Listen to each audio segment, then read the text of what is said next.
1415년 한명회가 태어난 청주 한씨 가문은 이미 빛을 잃은 뒤였습니다. 38세가 되도록 그는 과거 시험장을 맴돌았습니다. 합격자 명단 어디에도 그의 이름은 없었습니다. 붓을 꺾고 돌아오는 길, 그의 발걸음은 진흙탕에 젖어 무겁게 가라앉았습니다. 집안에는 먼지 쌓인 서책들만이 굴러다녔고 끼니를 걱정해야 하는 날들이 이어졌습니다. 사람들은 그를 한량이라 불렀습니다. 그는 낡은 방 안에서 촛불 하나에 의지해 밤을 지새웠습니다. 창밖으로 비치는 달빛 아래 그는 자신의 손바닥을 꽉 쥐었습니다. 세상은 그를 외면했지만 그의 눈빛은 어둠 속에서 더 날카롭게 빛났습니다. 그는 붓 대신 칼을 쥐어야 할 때를 기다리고 있었습니다.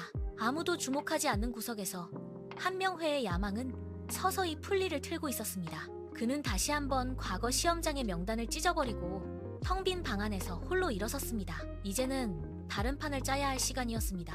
권람이 한명회의 어깨를 잡고 은밀한 곳으로 이끌었습니다. 그들은 인적이 드문 골목을 지나 수양대군의 사저 앞에 멈춰섰습니다. 육중한 대문이 열리고 서늘한 바람이 안뜰을 가로질러 불어왔습니다. 한명회는 발걸음을 멈추지 않았습니다. 그는 마당을 가로질러 수양대군이 앉아있는 사랑채로 곧장 걸어 들어갔습니다. 수양대군은 붓을 멈추고 고개를 들어 그를 응시했습니다. 한명회는 망설임 없이 바닥에 무릎을 꿇었습니다. 거친 바닥이 무릎에 닿는 소리가 정적을 깼습니다. 그는 고개를 숙인 채 낮고 단단한 목소리로 입을 열었습니다. 세상을 바꿀 기회를 드리러 왔습니다. 수양대군의 눈썹이 꿈틀거렸습니다. 방 안의 공기가 순식간에 무거워졌습니다. 한명회는 고개를 들어 수양대군의 눈을 똑바로 쳐다보았습니다. 두 사람 사이의 거리는 좁혀졌고 서로의 숨소리가 들릴 만큼 가까워졌습니다. 낡은 한량의 삶은 그 순간 끝났습니다. 한명회는 이제 거대한 역사의 톱니바퀴를 돌릴 준비를 마쳤습니다. 그는 수양대군의 발치에서 일어나지 않은 채 자신의 운명을 건 도박을 시작했습니다. 사랑채의 촛불이 일렁였습니다. 한명회는 종이뭉치를 펼치고 먹을 갈았습니다. 그의 손끝은 떨림 없이 정교하게 움직였습니다. 그는 김종서의 이름을 종이 상단에 적어 넣었습니다. 그 아래로 황보인을 비롯한 조정 대신들의 이름이 줄을 이었습니다. 한명회는 붓을 멈추고 그 이름들 위에 붉은 점을 찍었습니다. 그것은 단순한 기록이 아니었습니다. 제거해야 할 자들의 동선과 그들이 머무는 처소의 지도가 머릿속에서 입체적으로 그려졌습니다. 그는 수양대군에게 각 대신들의 약점과 그들을 유인할 명분을 조목조목 읊었습니다. 방 안에는 오직 먹냄새와 종이가 긁히는 소리만이 가득했습니다. 한명회는 창밖을 내다보며 거사가 일어날 날짜를 계산했습니다.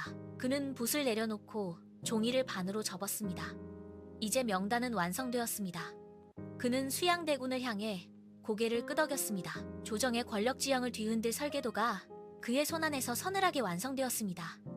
그는 촛불을 손으로 눌러 껐습니다. 1453년 10월 10일 밤 사저 밖에 귀뚜라미 소리마저 더섰습니다. 한명회는 품 안에서 묵직한 물건을 꺼냈습니다. 서늘한 금속의 냉기가 그의 손바닥을 타고 전해졌습니다. 그는 천천히 칼집을 벗겨냈습니다. 날카로운 칼날이 희미한 달빛을 받아 서늘하게 빛났습니다. 한명회는 칼날을 수양대군 쪽으로 향하게 한 채 두 손으로 정중히 받쳐들었습니다. 수양대군이 손을 뻗어 칼자루를 쥐었습니다. 두 사람의 손이 칼자루 위에서 잠시 겹쳤습니다. 한명회는 손을 떼지 않고 수양대군의 눈을 정면으로 응시했습니다.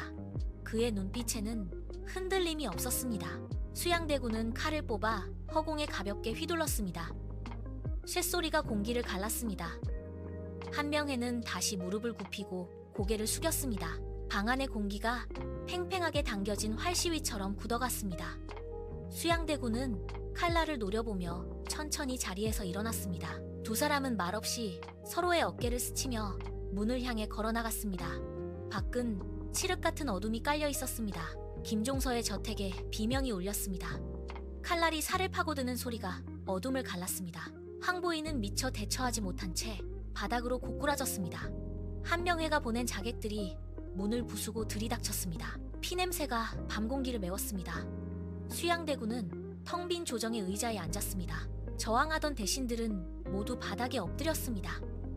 조정의 권력은 순식간에 수양대군의 소나기로 넘어갔습니다. 다음 날 아침, 궁궐의 문이 활짝 열렸습니다. 수양대군은 왕의 권위를 상징하는 자리에 올랐습니다. 한명회는 그 뒤를 따라 걸었습니다. 그는 정난공신 1등이라는 교지를 받았습니다. 조정의 대신들이 그를 향해 허리를 굽혔습니다. 한명회는 천천히 고개를 들어 궁궐의 기와지붕을 올려다보았습니다. 이제 그는 조정의 실권을 쥔 설계자였습니다. 그는 승리의 쾌감을 느끼며 자신이 설계한 거대한 역사의 수레바퀴가 완벽하게 돌아갔음을 확인했습니다. 한명회는 자신의 딸들을 왕실의 안방으로 들여보냈습니다. 혼인 서약서가 오가는 동안 그는 조정의 안팎을 자신의 소나귀에 넣었습니다. 이제 그는 단순한 공신이 아닌 왕실의 외척으로서 권력의 중심에 뿌리를 내렸습니다. 조정의 대소사는 그의 집무실을 거쳐 결정되었습니다. 그러나 젊은 장수 나미가 그의 앞길을 가로막았습니다. 나미는 거침없는 언사로 한명회의 권력을 위협했습니다. 한명회는 조용히 붓을 들어 나미의 이름을 적어 내려갔습니다. 그는 나미가 사석에서 뱉은 말을 영모의 증거로 둔갑시켰습니다. 한명회는 직접 의금부의 문을 열고 들어갔습니다. 그가 나미의 죄목을 읊조릴 때마다 조정의 공기는 얼어붙었습니다. 나미는 결결백을 주장하며 소리쳤지만 한명회는 눈 하나 깜짝하지 않았습니다. 그는 나미의 목을 치라는 판결문에 낙인을 찍었습니다. 형장이 차려지고 칼날이 번뜩였습니다. 나미가 쓰러지자 한명회는 그를 따르던 정적들을 차례로 지목했습니다. 조정에는 비명 대신 무거운 침묵만이 흘렀습니다. 한명회는 피 묻은 문서를 정리하며 다시 자리에 앉았습니다. 한강 변에 세워진 압구정은 한명회의 권력을 상징하는 거대한 정자였습니다.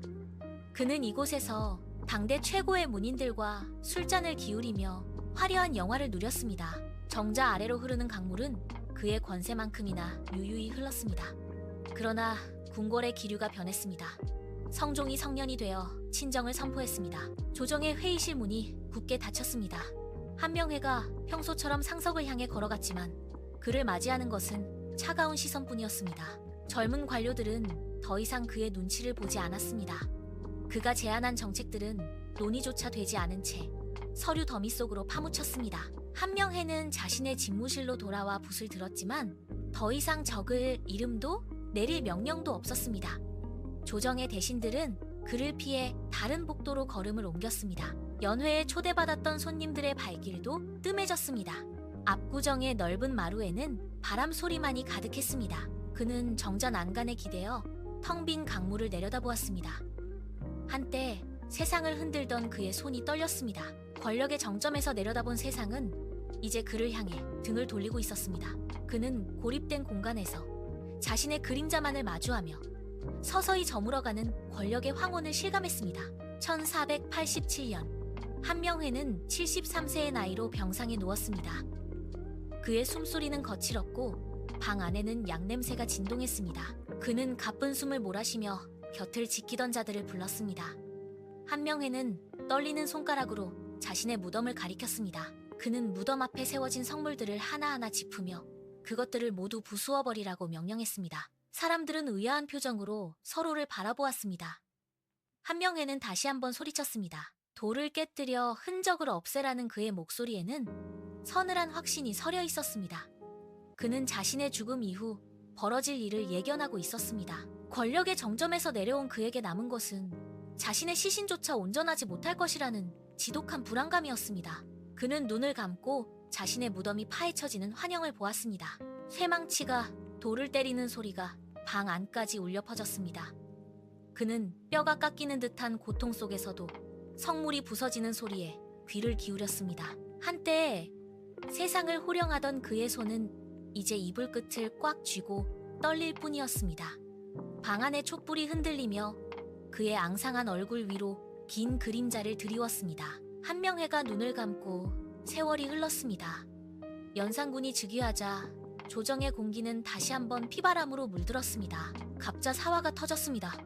성난 군중과 관군이 한명회의 무덤을 향해 몰려갔습니다. 그들은 쇠지렛대를 땅에 박아 넣었습니다. 흙이 뒤집히고 관이 드러났습니다. 썩어가는 시신이 햇빛 아래 노출되었습니다. 사람들은 거침없이 칼을 휘둘렀습니다. 한때의 왕의 장인으로 권력의 설계자로 군림했던 그의 육신은 갈기갈기 찢겨나갔습니다. 뼈는 으스러져 흙바닥에 흩어졌습니다.